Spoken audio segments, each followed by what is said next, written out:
Mike, and then call on you in order. We'll try and get as many questions as we can before giving the podium to Will Wade. Coach. Yeah, I just wanted to say, great crowd out there tonight. I didn't mention that, the other night. That's 2 straight, just ridiculous crowds, and students were into it, fans were into it. Obviously, our guys gave them something to cheer about, throughout the game, and just really pleased, with the turnout and appreciative of everybody coming. Good game for us tonight. Our guys were ready to play. We weren't particularly great in the first half in terms of taking care of the ball. We weren't clean with the basketball. We had too many turnovers, and NC State just does that to you. They're really good at anticipating where you're going to pass the ball or getting into a gap and knocking it away. That happened, multiple times throughout the night, and that can disrupt your offense, and that's the intention there certainly. But overall, our guys did a phenomenal job. Defensively, I thought we were pretty good. The offensive rebounding, again, in the first half, even though it was only 26% of the possessions, still not to the standard that we need in terms of cleaning up the glass. But really pleased with the guys, happy for the guys, and what we knew was going to be a tough game. Jeff, and then Greg. We've asked a lot about the shot blocking of Johan and Ugo. Those guys took it to another level tonight. What impact did that have on this game, and what has it had on the defense as a whole?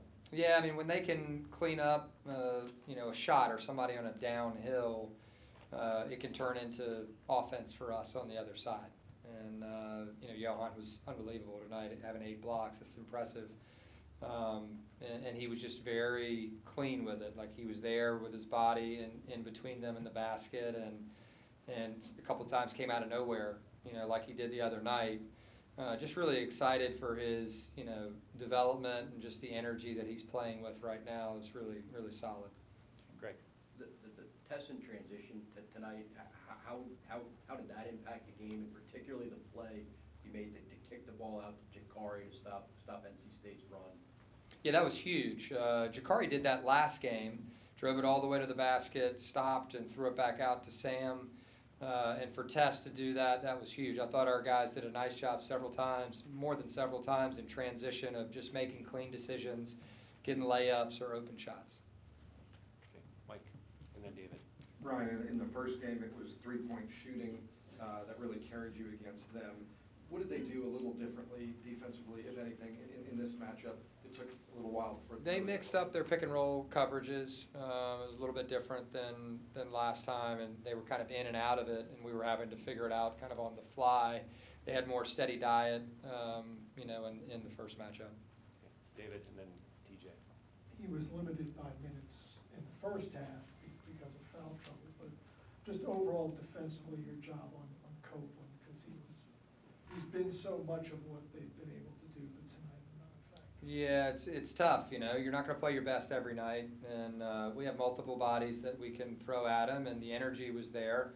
He's just really good. You're not going to hold him down in terms of his ability to impact his team, for long stretches. His ability to find his teammates in and around the basket is unique, and he's just a really dynamite player. TJ.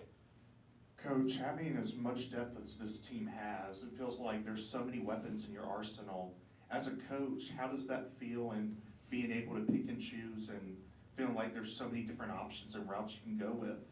Yeah, I think it's just a credit to the guys and their willingness to play a role. And when they get in there, they know it's going to be their time to, not just show what they can do, but play together. I think that's what this team does, better than most teams, is they play the game together in a really good way. They're not selfish.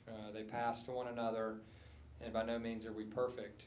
But I think they've bought into team, and I'm just excited about that. Okay. Izzy, then Mike, and then Jackson. Obviously, he's an incredible shooter, but Jakari's defense, he forced a couple hard shots tonight. How have you seen his defense evolve over the course of the season? He's an important player on defense for us. There's no question about it. He gives us another guy on the perimeter that can pressure the ball up the court in our press, then also can, defend and chase guys that can really shoot off of screens. He's pretty good at pick and roll defense as well. And I thought, the play of the game for him was that defensive rebound that he came up with. And, one of the things that we talked to our team about was you have to be ball tough against NC State. They're just going to knock it out of your hands. They're good at it. He pulled that one in, and then all of a sudden, we were off to the races. Mike, then Jackson. Ryan, what did you see in the altercation between the two benches, and also his Tess knee, everything? I haven't seen it. The refs handled it, well, and handled it the way they needed to handle it. And, obviously they looked at the film.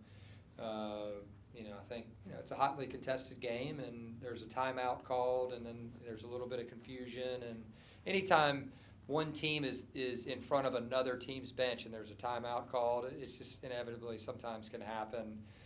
And I think both teams have a ton of respect for one another, and so it wasn't a big deal. Jackson, and we'll take one in the middle. You got to go deep into your bench tonight towards the end of the night. How did that feel, getting to watch them kind of at the end of the game? Yeah, Elijah. How about Elijah? Our fans, our team, obviously was so excited for him. He's a really good player, and I haven't been able to get him in there, as much as we needed to. But he's just a dynamite kid. He's a happy kid, and he's really good. Okay, we got time for two more. We'll take one in the middle, and then Aaron. Both you and Coach Wade were at VCU before moving on to higher major jobs. What's it like seeing the success of so many former coaches, and is there anything in particular you're implementing from that program into here? Yeah, certainly we still, all the time I learned, the inner workings of VCU. And, it starts with the administration and, their desire, to have a great program. And then also the fans. The fans really support, their basketball programs, and they're all in. So I was definitely fortunate, to coach there, still close with a lot of those folks. And I know Coach Wade has good memories, of being there as well, going to a Final Four. Darius Theus was on that team. He was on my staff. And so those two are close. And, it's a special place. And we were both fortunate to be there. Greg, then Jeff. Yeah, what kind of confidence does a performance like this give you guys going into Saturday against #1 Duke? Yeah, I think every time, you lace it up, you have to be ready to play in this conference. And, we were able to hold serve at home, which certainly was our goal, to win these two games one at a time. And we're just going to do what we always do, and that's get ready for the next one. And we know the challenge that lies ahead there. The #1 team in the country, extremely well coached, extremely talented, and together and tough. And so we're going to have to play our best to have a chance to win.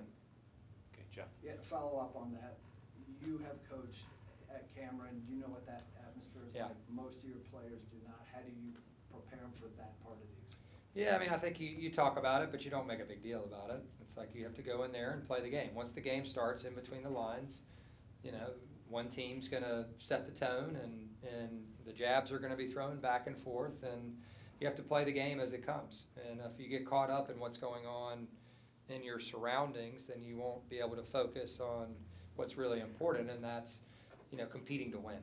And, it's a really tough place to play, but it's a tough place to play, certainly because of the environment and their care for the place, but it's the players and the coaches, that have done such a great job over the years. Thanks a lot, Ryan. Thanks. Love Coach Wade, and then Johan and Dallin.